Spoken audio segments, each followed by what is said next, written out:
லஞ்சம் வாங்கும் அரசு அதிகாரிகளுக்கு வழக்கு விசாரணை என காலத்தை நீட்டிக்காமல் இன்ஸ்டன்டாக இதைவிட ஒரு தண்டனையை யாரும் கொடுத்துவிட முடியாது என லஞ்ச ஒழிப்புத்துறை ஏடிஎஸ்பி தேவநாதன் அவர்களின் செயலுக்கு சமூக வலைதளத்தில் பாராட்டுக்கள் குவிந்து வருகின்றது. அரசு அதிகாரிகளை அழைத்து பொதுமக்கள் முன்னிலையில் அமர வைத்து லஞ்சம் கேட்கும் அரசு அதிகாரியை பார்த்து ஒரு சாமானியன் என்னென்ன கேட்க முனைவானோ அதைவிட ஒரு படி மேலே சென்றதோடு மட்டுமல்லாமல் அதை வீடியோ எடுத்து அவர்கள் அத்தனை பேரின் முகங்களையும் பொதுமக்களுக்கு அம்பலப்படுத்தி ஒரு நூதனமான தண்டனையை வழங்கியுள்ளார் லஞ்ச ஒழிப்புத்துறை ஏடிஎஸ்பி தேவநாதன். பொதுமக்கள் முன்னிலையில் உங்களில் யார் யாரெல்லாம் லஞ்சம் வாங்கவில்லை கை தூக்குங்கள் பார்ப்போம் என தேவநாதன் அவர்கள் அங்கிருந்த அரசு அதிகாரிகளை பார்த்து கேட்க எத்தனை பேர் கை தூக்கினார்கள் என்பதை பாருங்கள்.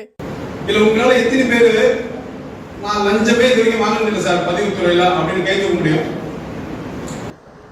நீங்க நான் சேலஞ்ச் பண்றேன் சார், சர்வீஸ் வந்து லஞ்சமே வாங்கினதில்லை அப்படின்னு தூக்க முடியல.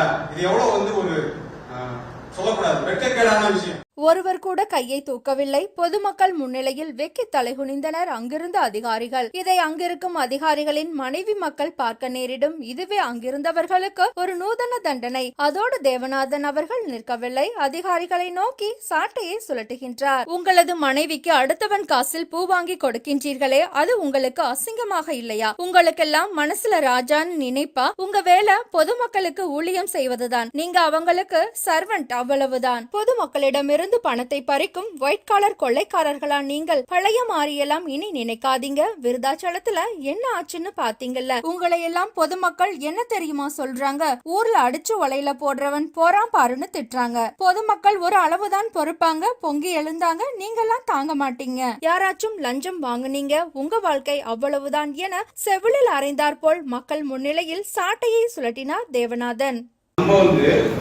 அரசு ஊழியம் பண்ண வந்திருக்கோம், நம்ம வேலை செய்ய வந்திருக்கோம். யாருக்கு வேலை செய்ய வந்திருக்கோம்? பொதுமக்களுக்கு வேலை செய்ய வந்திருக்கோம். ஆனா உங்க மனநிலை இப்ப என்ன ஆயிடுச்சுன்னா, நீங்க என்ன நினைச்சுக்கிறீங்க? உங்களை ராஜா நினைச்சுக்கிறீங்களா? டெய்லியும் வசூல் பேட்டையே பண்ணலாம்னு நினைக்காதீங்க. இனி அதற்கான காலம் கிடையாது.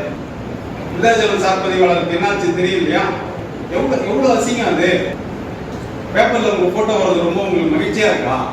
யாராவது ஒரு பொதுமக்கள் வெளியில அருமையான பதவி ரொம்ப கடவுள் மாரி மனுஷன் அப்படின்னு யாராவது சொல்றாங்களா? கேக்குறீங்களா? கேக்குறீங்க என்ன சொல்றாங்க? ஊரடிச்சு உரையில கூட்டிட்டு போற ஆள் போறாங்க. நம்ம குழந்தைக்கு நம்ம வாங்குற குழந்தை சம்பாதிக்கிற காசுல ஒரு துணிமணி எடுத்து கொடுக்க முடியல, ஒரு பூ வாங்கி கொடுக்க முடியல, ஒரு சேலை வாங்கி கொடுக்க முடியல. யாரோ ஒரு காசு கொடுக்கறத நீங்க லஞ்சமா வாங்கி அதை உங்க பிள்ளைகளுக்கு கொடுக்கறது காசு, அது அசிங்கம் இல்லையா? இதையும் புரிஞ்சுக்க மாட்டேங்கிறீங்க. எனக்கு லஞ்சம் வேணும்னு கேட்குறீங்க. இது எந்த வகையில நியாயம்? இது கடவுளுக்கே எடுக்காது. மனசாட்சி இருந்தா இந்த மாதிரி யாரும் கேட்கவே முடியாது. கத்தியை காமிச்சு மிரட்டி காசு பறிச்சா வழிப்பறி கொள்ளை. ஆனா அதை ஒயிட் கலரா படிச்சா நீங்க நம்ம பிழைப்புன்னு சொல்றோம். பொதுமக்கள் பிரச்சனை பண்ணக்கூடாதுன்னு நினைக்கிறாங்க. ஆனா ரொம்ப காலம் நினைக்காது. நம்ம நினைச்சுக்கிறோம் மக்கள் எதிர்ப்பே தெரியல, கேட்ட காசு கொடுக்குறாங்க அப்படின்னு. அப்படி கிடையாது. ஒரு நாள் திரண்டுட்டாங்கன்னா உங்களால பதில் சொல்ல முடியும். இதில் குறிப்பிட வேண்டிய விஷயம் என்னவெனில், இதை வீடியோ எடுத்து ஊடகங்களில் வெளியிட்டதுதான். இதை பார்த்த யாருக்காவது இனி லஞ்சம் வாங்கும் எண்ணம் வருமா? நிச்சயம் வராது. தேவநாதன் அவர்களின் செயலுக்கு சமூக வலைதளத்தில் பாராட்டுக்கள் குவிந்து வருகின்றது. சற்று முன் டைம்ஸ் சோசியல் ட்ரெண்ட் செய்திகளை தவறாமல் காண நம்ம சேனலோடு தொடர்ந்து இணைந்திருங்கள்.